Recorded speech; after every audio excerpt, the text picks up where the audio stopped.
This is the web transmission service of the Royal Canadian Military Institute. At our Military History Night of October the 13th, RCMI's resident Romanist Eric Morse delivered the 12th Val Ross Memorial Lecture in Roman history. His theme this year is Empire for Sale or Rent, the Scandalous Imperial Succession of 193 AD. We're all accounted for. So good evening, ladies and gentlemen. Welcome to RCMI Military History Night. My name is Patricia Hind-White and I organize this event. Tonight's presentation will be the 12th Val Ross Memorial to Roman History with RCMI member, presenter Eric Morse, Wednesday, October the 13th, 2021. This presentation, which is a combination of live attendance and Zoom platform, will be videotaped for educational purposes. There will be a question and answer period afterwards, and ask that you please use the chat feature when doing so. And at this time, I'd ask you to mute your mics and also turn your camera off and join this presentation. Eric's topic tonight, Empire for Sale or Rent, the Scandalous Imperial Succession of 193 AD. Eric spent many years working on Russian issues in the Canadian Department of External Affairs and has written opinion pieces on current events for Canadian media, including the Globe, Post Media, and Politics. However, his true love has always been Imperial Rome. In 2014, he published a book of his essays, Roman Spaces, which was very well received. Eric is also editor of Members News, RCMI official photographer, a member of the Strategic Studies Committee, and a producer of our lecture video series. That being said, without further ado, over to you, Eric. The floor is yours. Thank you, Pat. We're just revving up the slideshow here. Thank you, ladies and gentlemen, for coming out. And I may say I feel deeply honored by the fact that this is the first live audience that we've had here in nearly a year, because I think we had one during the false start of September 2020. But it's so good to see human faces again. I have to say, going into this, that I really rather regret picking the topic, the precise topic of this talk, because I've had nothing but King of the Road going through my head for the last 6 weeks. But now we're past that. And I'll lead into this by reminding us that the Romans were among the most organized people in history. Their military organization, their jurisprudence, their renowned, if somewhat florid, rhetoric, all tell us that. The Constitution, well, it's a little hard for modern North Americans to talk about messy governance these days, so we'll let that one slide. But they were so organized that under the empire, they even managed to have their civil wars in numerical order. In AD 69-70, they had the year of 4 emperors. In 193, they had the year of 5 emperors. And in AD 238, they had the year of 6 emperors. And I think most of you will recall that we talked about that last year. And then they kind of lost count, and a couple of decades later, we were into the 30 tyrants, and it's downhill all the way. But nonetheless, given all the violence and double talk, one point worth noting going into this is that the first 2 centuries of imperial history, for all that the intrigues and assassinations make great copy, were surprisingly peaceful. The empire in its classic form lasted about 400 years before splitting in 2 in AD 395. And for the first 200 of those, about 190 of them were empty of domestic disorder. On the other hand, as a modern historian has written, the remaining 10 years were pretty full of them. And Romans being Romans, the body counts were impressive enough to make Stalin jealous at what can be achieved with limited technology. But the year we're going to talk about tonight, the year of 5 emperors, was the tipping point in the fortunes of the empire. We're very lucky to have comparatively good contemporary sources for all 3 events. For the year of 5 emperors, we have 2 who are not only contemporary, but often eyewitnesses. And both of them are very good writers with very different lenses. The first one is Dio Cassius, whom the modern generation perversely insists on calling Cassius Dio. He was a Greek senator from Bithynia in Asia Minor, and he belonged to a very distinguished senatorial family. He seems to have been born between 155 and 164 AD, and he took his Senate seat around 180. In his work, he says explicitly that events from then on are reported from his personal experience. He served under and survived some thoroughly grisly emperors, and he wrote his history of Rome right from before the very beginning. In his old age and retirement in his birthplace of Nicaea, so his biases, such as they are probably justified. He served very creditably in the Roman public service with a couple of senior governorships and 2 consulates in the 220s, but he kept a low profile in the first 2 decades of the 3rd century.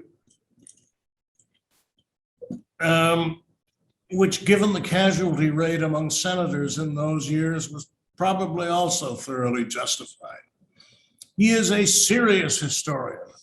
He even provides tables to help keep the chronology straight, and he was more deeply respected by the Byzantines a few hundred years later than by his contemporaries. Oddly, this complicates things because the Byzantine scholars condensed a lot of his work and obviously didn't always have the feel for context that the original would have. He takes the view from 50,000 feet quite suitably for a senator and comes up with some remarkably good policy observations. On the downside, he's addicted to rhetoric, also quite suitably for a senator, and that tends to obscure some perfectly good history. Finally, he thoroughly dislikes the Praetorian Guard, and as we'll see tonight, who can blame him? Our second contemporary is Herodian of Antioch. We know his name was Herodian.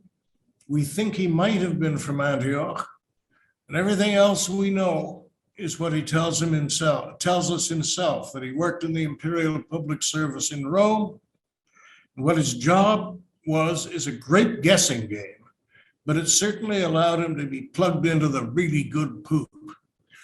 He probably knew Dio Cassius, at least by sight, but they definitely didn't go to the same dinner parties.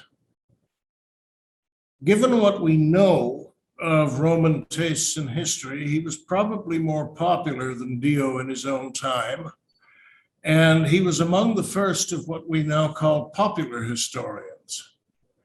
Dio was writing for the ages. Herodian knew perfectly well who he was writing for, and I quote, "Unwilling to accept from others hearsay evidence and unsubstantiated information, I have collected in my history material that is still fresh in the minds of my intended readers, nor do I think that knowledge of the many important events that occurred in a brief span of time will fail to bring pleasure to future readers." In other words, he was both Woodward and Bernstein.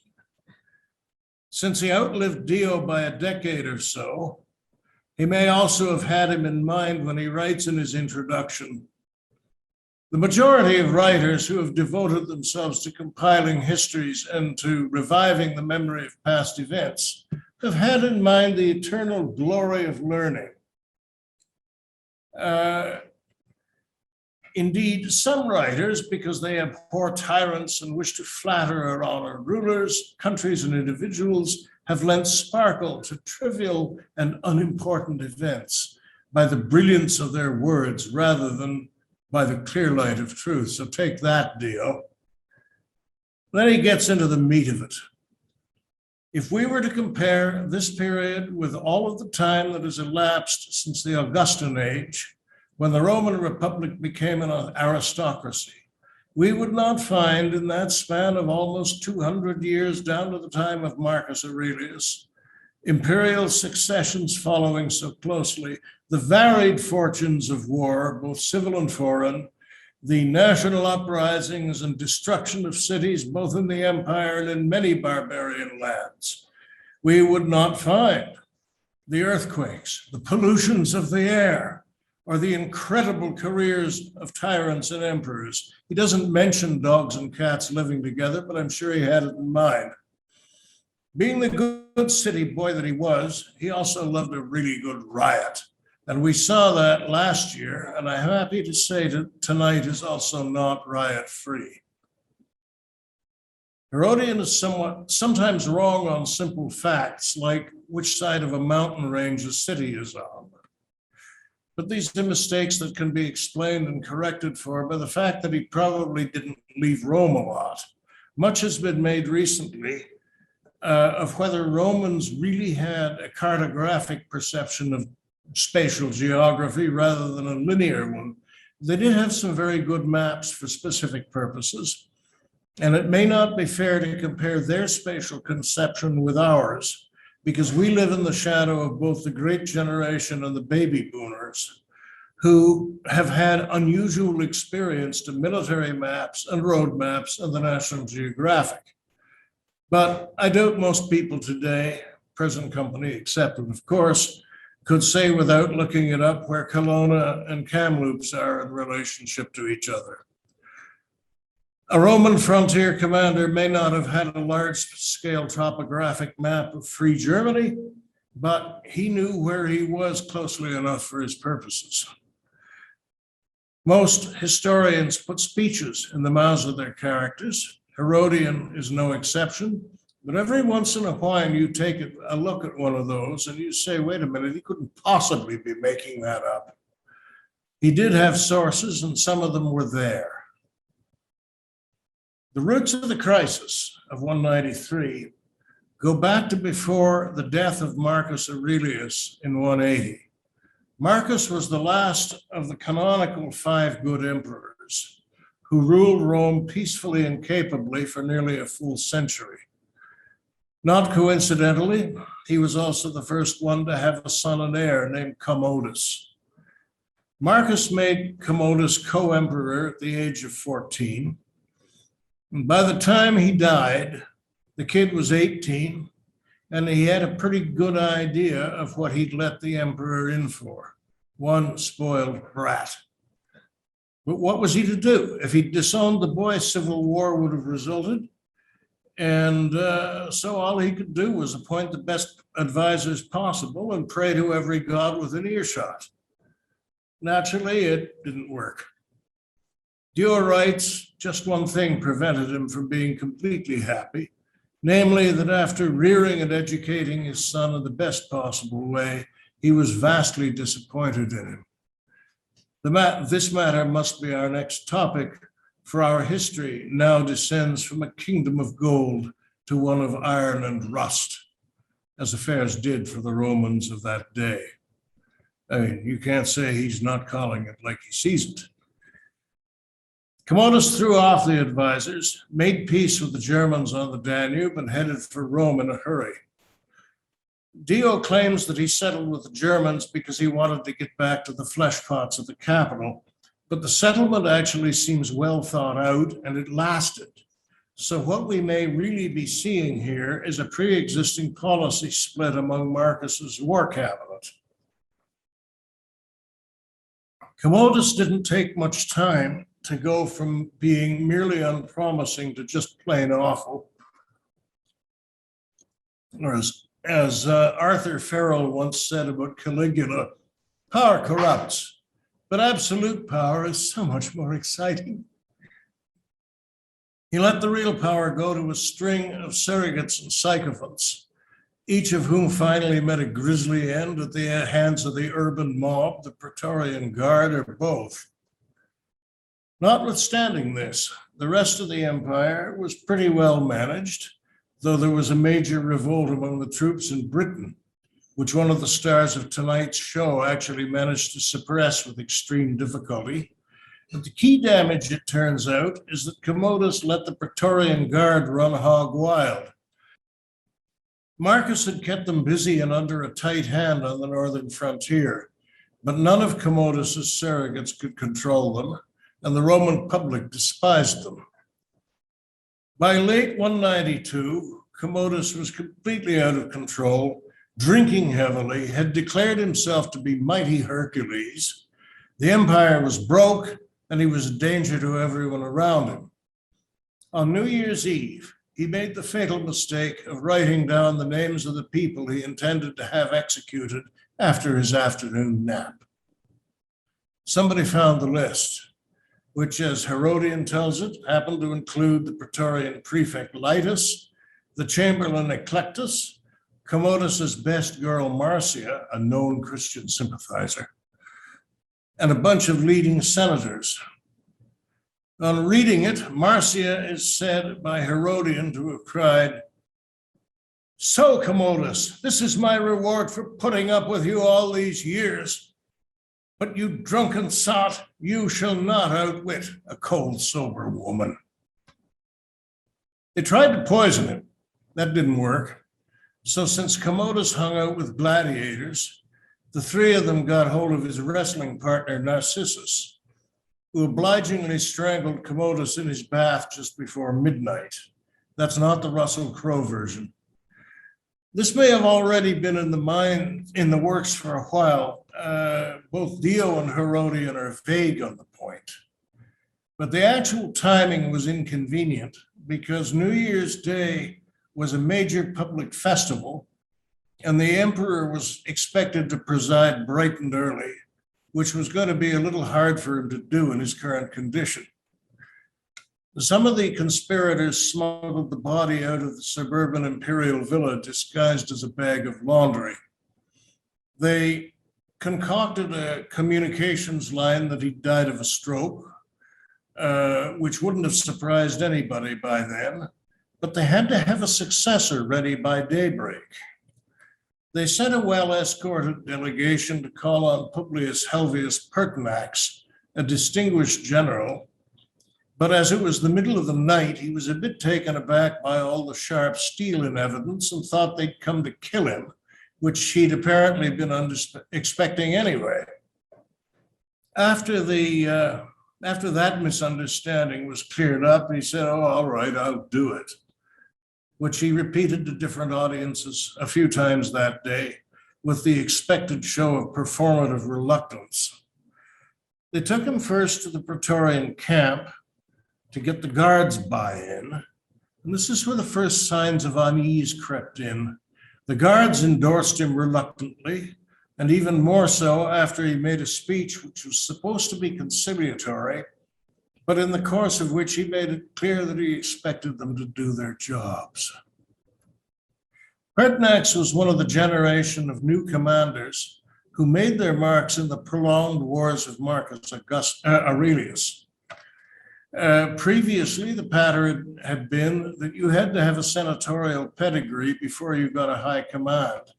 But now, with really difficult wars going in several theaters at once, the trend was to fast track into the Senate men who had already earned their spurs as combat commanders. He was apparently one of the most effective of the bunch, and in fact, he was the commander who had suppressed the mutiny in the army of Britain under Commodus. He was therefore renowned, too renowned as it turned out, for his discipline.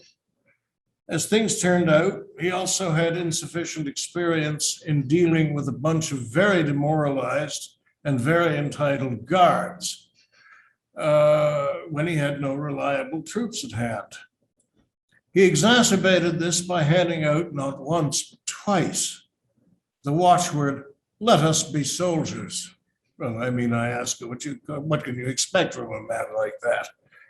He was received rapturously by the people and by the Senate, who took the opportunity to chant some very nasty things about Commodus. Rhythmic and possibly antiphonal chanting was a form of public discourse for centuries in Rome and later in Constantinople. "He is enemy to the gods, slayer of the Senate, enemy to the gods, murderer of the Senate, enemy of the gods, enemy of the gods, enemy of the Senate. Cast the gladiator into the slaughterhouse. He who slew the Senate, let him be dragged with a hook. He who slew the guiltless, let him be dragged with a hook. He who spared not his own blood, let him be dragged with a hook. He who would have slain you, let him be dragged with a hook." That goes on for 3 pages. And, you know, we think lock her up is good stuff. Pertinax was in a hurry to set the government to rights. He immediately imposed a spending cutback on the palace, which we can assume included layoffs, and he otherwise imposed austerity measures. Dio says he found less than 1 million sesterces in the treasury, and remember, the whole Roman imperial economy was cash and carry. So on top of alienating the guards, he now had the palace staff enraged at him. And on top of that, Litus, the Praetorian prefect, wasn't quite as loyal as he might have been, in spite of having helped put Pertinax into power. Meanwhile, Pertinax had appointed his father-in-law, Flavius Sulpicianus, as city prefect, which meant that at least he had the chief of police on his side for whatever that may have been worth.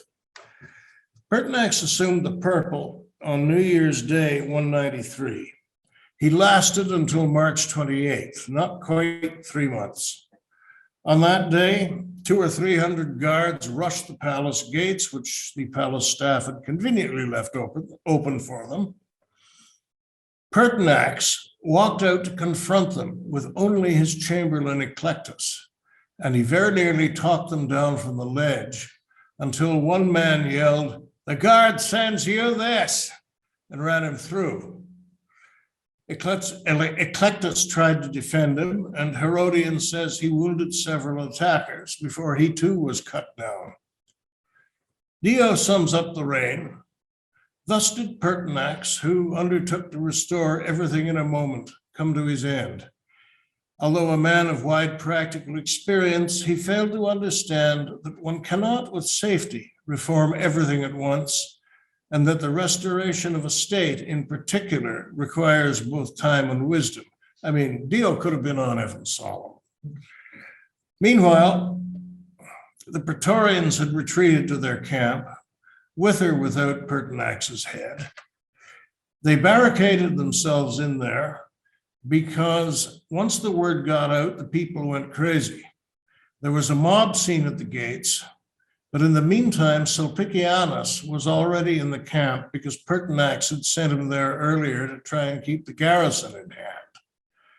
And here the accounts of Dio and Herodian differ a little bit, mainly in timing. But it's possible to shoehorn them, but it's probably better to simply accept that if they had any sense, which they did, neither man would be within a country mile of the Praetorian camp. So their accounts are almost certainly hearsay. We're going to mainly follow Dio here. Meanwhile, Senator Didius Julianus, who was both an insatiable money grubber and a wanton spendthrift, who was always eager for revolution and hence had been exiled by Commodus to his native city of Milan, heard of the death of Pertinax. Herodian adds that he was in the middle of a monster dinner party, so he's probably drunk at the time. He hastily made his way to the camp, and standing at the gates of the enclosure, made bids to the soldiers for the rule over the Romans. There ensued a most disgraceful business and one unworthy of Rome. For just as if it had been in some market or auction room, Both the city and its entire empire were auctioned off. The sellers were the ones who had slain their emperor, and the would-be buyers were Sulpicianus and Julianus, who vied to outbid each other, one from inside the camp, the other one from the outside. They gradually raised their bids up to 20,000 sesterces per soldier. Some of the soldiers would carry word to Julianus, Sulpicianus offers so much, how much do you make it? And to Sulpicianus in turn, Julianus promises so much, what do you raise him? Sulpicianus would have won the day, being inside and being prefect of the city, and also the first to name the figure 20,000. Had not Julianus raised his bid no longer by a small amount, but by 5,000 at one time, both shouting it in a loud voice and also indicating the amount with his fingers. See, that's 5, count them, thee. So the soldiers, captivated by this excessive bid, and at the same time fearing that Sulpicianus might avenge Pertinax, which was an idea that Julianus put into their heads, received Julianus inside and declared him emperor. Sulpicianus survived the experience, shockingly, for the time being. Julianus was then escorted to the Senate House under exceptionally heavy guard, which was just as well since the people were already going mad in the center of the city. Dio continues. So towards evening, the new ruler hastened to the Forum and the Senate House. He was escorted by a vast number of praetorians with numerous standards, as if prepared for action, his object being to intimidate both us and the populace at the outset, and thereby to secure our allegiance. And the soldiers were calling him Commodus and extolling him in many ways. As for us senators, when the news was brought to each of us individually and we found out the truth, we were possessed by fear of Julianus and the senator and the soldiers, especially all of us who had done any favors for Pertinax or anything to displease Julianus. I was one of these, for I had received various honors from Pertinax, including the praetorship. And when acting as advocate for others at trials, I had frequently proved Julianus to be guilty of many offenses. Dio has it over Herodian here because he was there in the moment, however much he might have wished to be elsewhere in the moment. In the meantime, the Roman people had arisen as one man and swarmed the Circus Maximus, even occupying the reserved seating for senators and equestrians, much to Dio's distaste. Herodian, of course, doesn't bother mentioning it. They debated for a day and a night, allegedly without food and drink, which, if true, doesn't speak well for the concession vendors.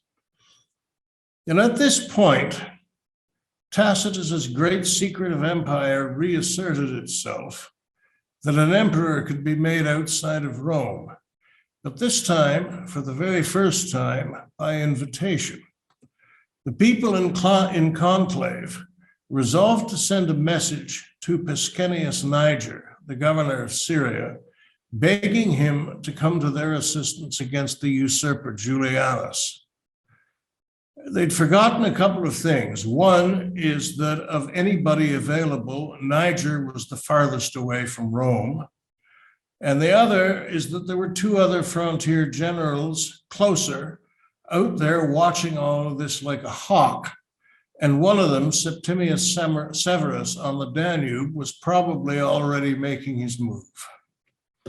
The chronology here is a little unsteady, since some of the later sources were inevitably affected by revisionism. Pertinax was assassinated March 28th, and Severus declared himself at Carnuntum on the Danube just down from Vienna on April 9th, which, as historian David Potter notes, is just about as fast as he could have got the news. From developments that followed, it also looks like he had a very well-oiled political machine in Rome and could easily have made a play earlier. But Pertinax had been seriously respected by his colleague generals, and well liked by the line troops he had commanded, so nobody was going to try anything while he was alive and in power. Once the guards had killed him, all bets were off, and Severus had a month to start the political engines before making his move. So here's the starting lineup. The other three of the five emperors, in what turned out to be the biggest, longest, and most destructive civil war in over 2 centuries. All of them were veterans of Marcus's northern wars. All of them were leading generals, and all of them knew each other probably very well. Pescennius Niger, governor of Syria and commander of the army of Syria, controlling 6 legions in Syria, Judea, and Arabia. Clodius Albinus, governor of Britain, commander of the army of Britain, controlling 3 legions, although in the event he secured the adherence of the one in Spain, so 4. And Septimius Severus, governor and commander of the 2 legions in Upper Pannonia, but the way the politics fell out, effectively commander of Army Group Danube, plus the 4 legions of the 2 German provinces, for a total of 16 legions. So this is history. We don't need to worry about spoilers. So if we have to bet on this lineup, who's going to win? Guesses? Guesses? No guesses? You don't say. Severus was a North African who had earlier married Assyrian princess Julia Domna while he was serving as governor of Syria because she had a really incredible horoscope.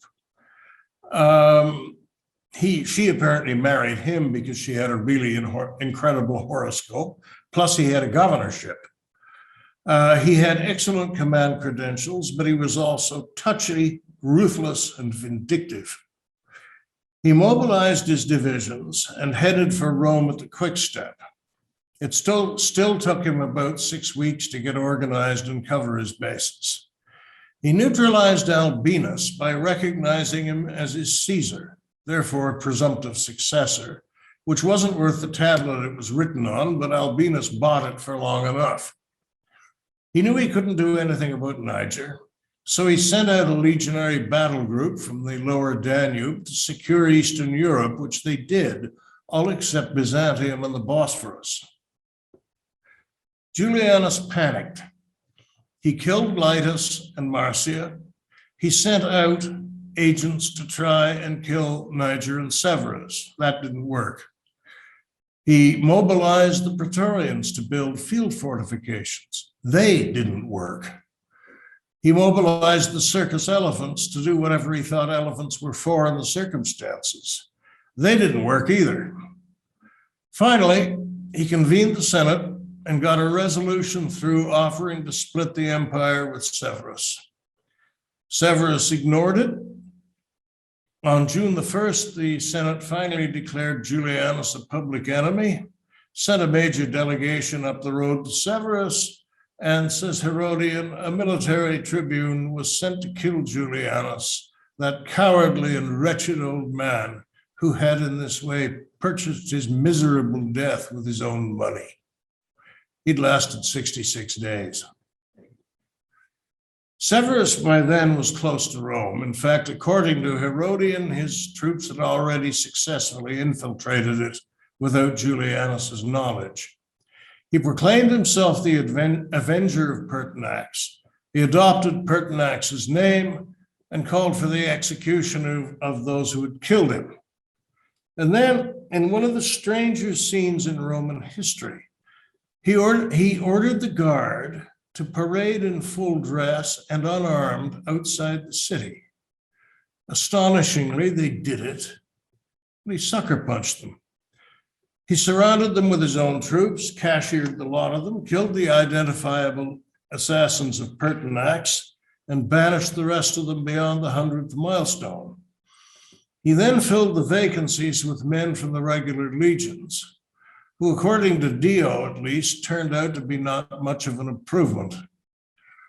He did this with the idea, says Dio, that he should thus have guards with a better knowledge of a soldier's duties, and should also be offering a kind of prize for those who proved brave in war. But as a matter of fact, it became only too apparent that he had incidentally ruined the youth of Italy, who turned to brigandage and gladiatorial fighting in place of their former service in the army. He had also filled the city with a motley throng of soldiers, most savage in appearance, most terrifying in speech, and most boorish in conversation. Severus lived up to his last name. It wasn't long before the political murders began, but he had a fair amount of unfinished business in the shape of Niger and Albinus. Niger didn't go down easily. It took 3 battles, and Byzantium held out for an unprecedented 3 years. Its people were finally reduced to cannibalism, after which he flattened it. But something new manifested itself here. In all previous Roman-on-Roman domestic troubles, local provincial interests were bystanders. But this time, everybody felt sufficiently Romanized and invested that the major cities in the East actually chose sides and got into the act, usually against each other. And Severus being Severus, some of them paid for it dearly, but it set a new and important tone in regional imperial politics. He finally defeated Niger in the spring of 194 on Alexander the Great's old battlefield at Issus outside Antioch. Niger was overtaken and killed trying to get away. Severus took some time to campaign against the Parthians, ostensibly because they'd supported Niger, but probably also to get the Eastern legions under control. He still had Albinus to settle with in Britain, and since he had massacred many of Niger's adherents and their families, Albinus knew what was coming. Severus bided his time for 1.5 years, and then at the end of 195, named his son Caracalla Caesar and heir apparent. That was a declaration of war, and everybody knew it. In the summer of 196, Albinus crossed the Channel with the army of Britain and established himself at Lyon, where he was joined by 7 Gemina from Spain. He tried to turn the Rhine legions with no luck, but he still had a very formidable army. The 2 sides met at Lyon on February 19th, 197. It was, as Wellington said somewhat later, a damned near run thing. There were said to be 150,000 men on each side, but since the whole army of Britain didn't amount to 40,000, we can take that with a bag of salt. The day was contested with heavy casualties. As Herodian says, the British units were second to none in the army. Dio says that Severus got in trouble when he lost his horse, but managed to escape and rally his troops. Herodian is somewhat less complimentary about the incident. The day was saved when Severus's general Litus showed up, late but in the nick of time, with the cavalry. Sources have agreed that Litus was waiting to see how things fell before committing, and Severus must have agreed with them because Litus got his somewhat later. Albinus was trapped by Severan forces in a house at or near Lyon and killed himself. Severus then rode his horse over the body, sliced off its head, sent it to Rome, threw the rest of it into the Rhone, along with the bodies of Albinus's wife and children. He then returned to Rome and carried out a comprehensive purge of his real or perceived opponents, and went on to found an imperial dynasty that was in every way darker than any that had preceded it. Look at all these guys. Murdered, murdered, murdered, murdered. Herodian has very little good to say of the man, but we will leave him with the last word for tonight.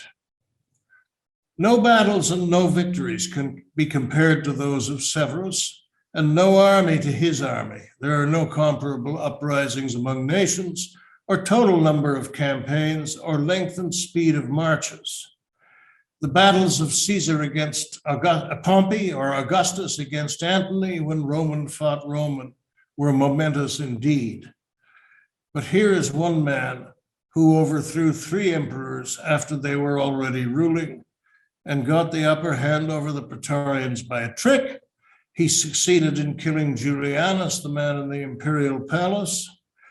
Niger, who had previously governed the people of the East and was saluted as emperor by the Roman people, and Albinus, who had already been awarded the honor and authority of Caesar.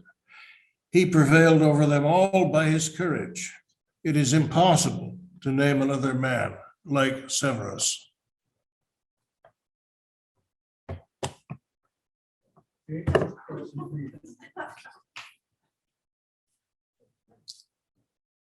How are the records recorded? Are they in a pamphlet or are they carved in stone on monuments? Or how do we know this? As I say, we're very lucky that we have 2 first-class historians, and with 2 different viewpoints, because if we had 2 Dio Cassiuses, they would have duplicated each other. But Herodian is a real breath of fresh air.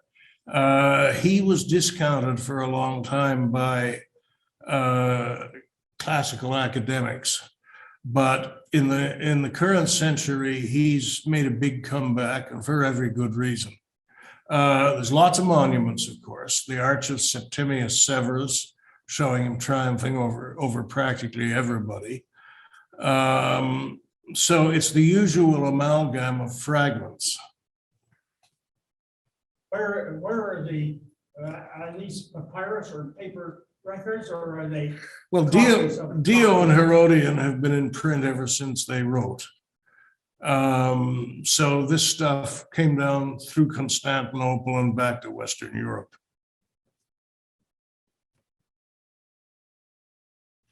But unfortunately, we don't have a lot of the original Dio. We have Byzantine digests, and that's never a good substitute. Anybody else? Tony. Eric, the Praetorian Guard, where did they come from? What was their makeup?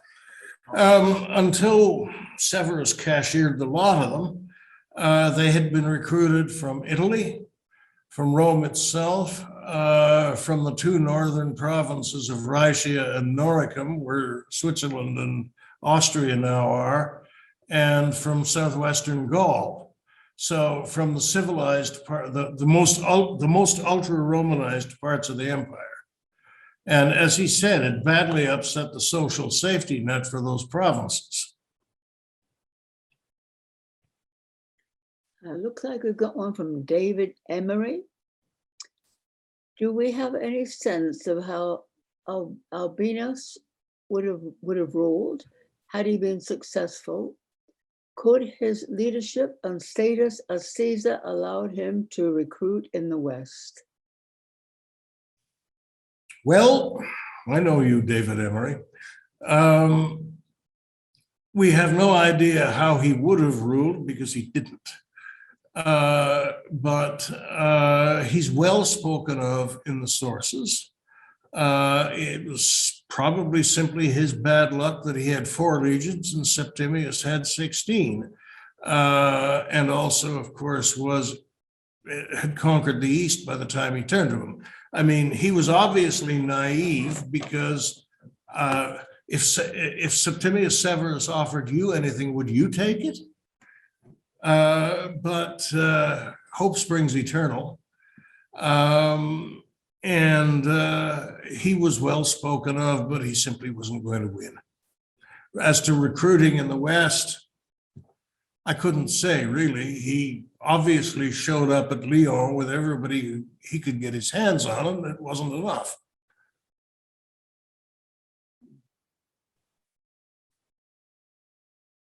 It looks like we've got one here. Michael. Oh, I'm just interested that the legions in the narrative just seem to blindly follow whoever they happen to be under, with no judgment as to what the best thing for the future is. Is that Well, just the way things work? if you go back in that slideshow to the coin of Severus, that gold coin commemorated Legion 14 Gemina, which is known as one of the bad boys of the army, and also happened to be his garrison legion. So no, you never actually counted on any legion you might be in theoretical command of if you were going to make a play. And more to the point, he managed to get control of two army groups. Now the big concentrations on the Danube were Upper Pannonia, Lower Pannonia, Upper Mysia, and Lower Mysia. Now Lower Mysia is over towards the Black Sea, but his brother happened to be in command in Lower Mysia. So there was an awful lot of political engineering going on here that we can't possibly trace. But remember, it took him a month, 6 weeks, before he even set out from Carnuntum.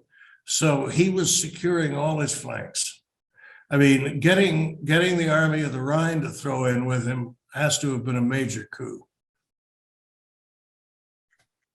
okay. It looks like we've got another chat, a couple of questions from the same, from Anthony Hopkins. First one, not about emperors, but you referred to Roman social safety net. This consisted of what? And then the other question is, legions seem incredibly obedient to their generals because, question mark. So not Okay. about emperors, yeah. So the social safety net, the Romans did a lot of pioneering, as we know. And one of the things that they did invent was a social safety net. I mean, it wasn't universal the way we would think of it, but they had endowments, imperially backed endowments for poor children in cities. But when I spoke of it here tonight, what I really meant is that every army in history, in some ways, is a social safety net because it's where you go. It's not a last resort, but it is where an awful lot of the youth of any particular nation might end up with or without conscription. And the emperors were very conscious that they had to keep the people of Italy employed to keep them quiet. And if you're bringing 9,000 or 10,000 guys into a guard, you may have bought yourself some other problems, but you've solved some too. And the thing is that most of the time, especially for the 20 years before all of this started, the guard had been up on the frontier actually doing fighting. It's when they went slack under Commodus that the trouble started.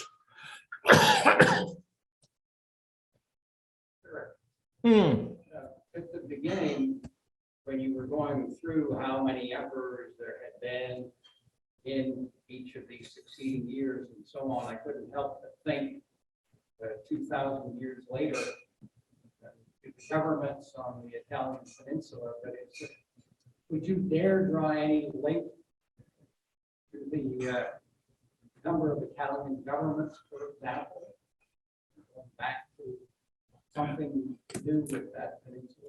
I don't think I would. One, I don't know modern Italian history well enough, but two, you're talking an imperial scale here. What Tacitus hit the nail on the head when he said the secret was revealed that emperors could be made somewhere other than Rome. And suddenly you're talking about, as they said of Truman, anybody can be emperor. In 69 and 70, Galba started it, but he only had one legion. But that was enough to get him into Rome. And by the time he was in Rome, the army of Germany had already revolted. And that was 8 legions at the time.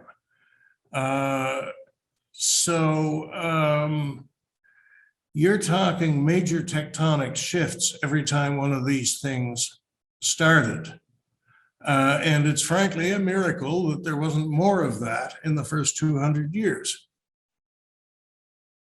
So I don't know how to compare it to Italy, but I don't think that I would prima facie. Again, Anthony wants to know why the legions are so obedient to generals. Again, incredibly obedient to the generals. Remember, they're pros. They may not be obedient to their generals. The generals come and go.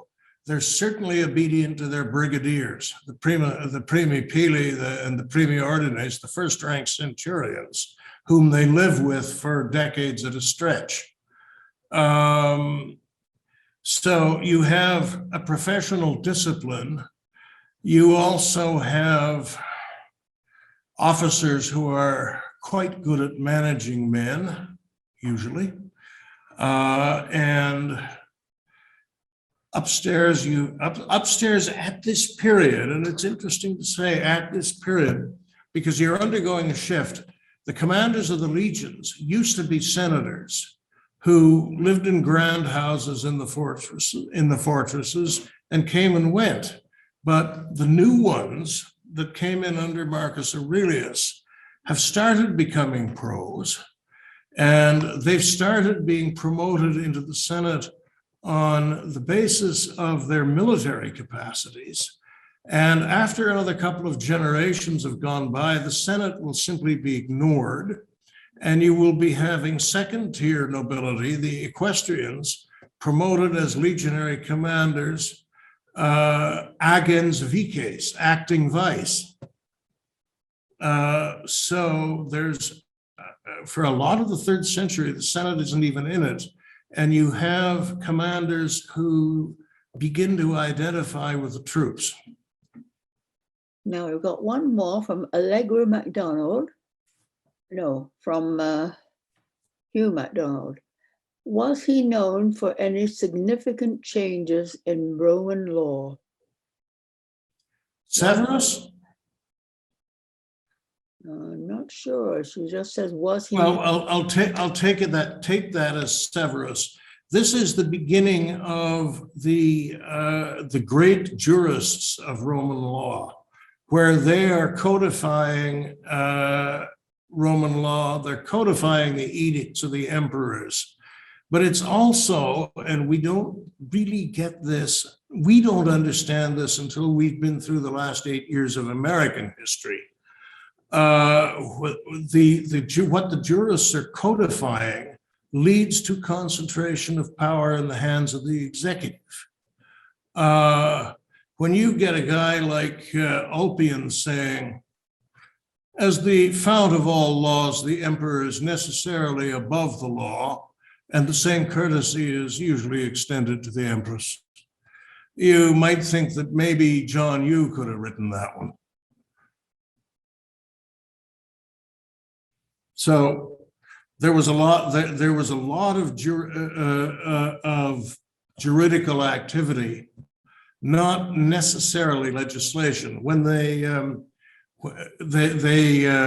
passed the Statute of Universal Citizenship in 212, so that's slightly after the period we're talking about.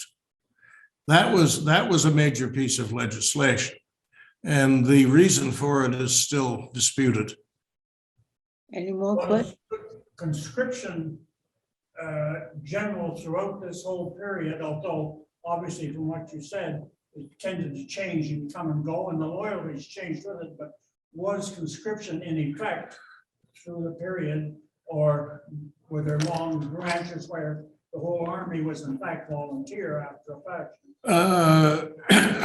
Sorry. The Imperial Army was by intent and organization professional volunteer.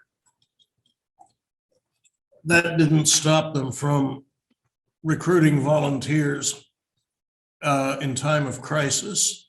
And it's interesting, if you look through the army lists, you will find things like 20th cohort of Roman citizen volunteers. What that means is those guys were freed slaves, or if not slaves, provincial locals who were more or less conscripted, but given the citizenship on their enlistment. Now, it looks like we've got a follow-up from Anthony Hopkins. Perhaps fair to say legions follows primus pilus, political loyalty. Follow-up. Perhaps fair to say legions follows primus pilus. Yeah, I think I know what he's getting at. No, I wouldn't say that's the truth. Partly because when we say political loyalty, we mean something else. We're used to guys like Argentinian juntas or Alexander Lebed, who didn't live long enough to become political. But we're talking about interwar dictators like Marshal Pilsudski and what have you.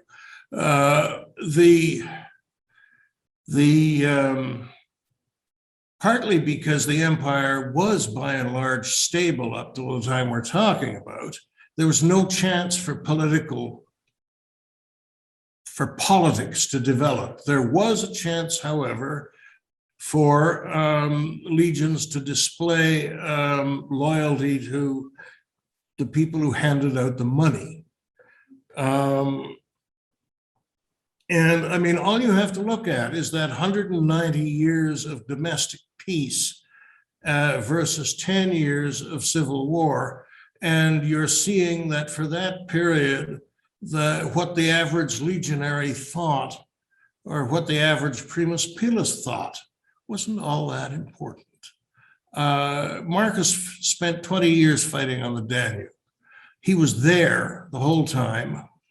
And his army was a well-oiled machine. There was never any discord in his army. It's only when you see the reins loosening and 3 generals declaring themselves, and then people start going, well, let's see what's in this for us. Was there a question in the rear there? I have Sure. Yeah. Bob, Yeah, Eric, the masked Bob. When the army of Britain, all 40,000 across the channel, what was left behind? What circumstances left behind to keep the Britain? We don't know, but I would say that if he was smart, okay, you're balancing smart versus desperate. And in the later centuries, we know that the garrison of Britain was stripped a few times. I don't think Albinus did that. He would have left a holding force up in the north. He would have left at least skeleton forces in the west. But do we have any documents? Nope. Well, I guess that's it, Eric. Thank you very much. Thank you very much, Pat. Really interesting and always very humorous presentation. And now at this time, I usually present you with a thank you gift from RCMI, but I'm not sure, is Susan there? Is Susan in the room? Calling Susan. I'm here. She's here. I'm here. Live and in person. It's me. I'm going to ask you to do the honors tonight, Susan. Thank you very much, Thank you Susan. so much, Eric. This will be christened most appropriately. I know you'll do it well. The same as your speech. Thank you. Thank you, Susan. Thank you, Pat. Thank you, everybody. And I would also like to thank the RCMI behind the scenes team for their strong support and expertise. Thank you very much. And now, ladies and gentlemen, with that, I thank you all live and Zoom for your participation, and I hope to see you all again next time. Good night, all. This has been another in our series of webcasts produced by the Royal Canadian Military Institute in Toronto as a public educational service. You can find news of upcoming events and links to our webcast archives at www.rcmi.org. On behalf of the RCMI, this is Eric Morse saying goodbye for now, and thank you for joining us.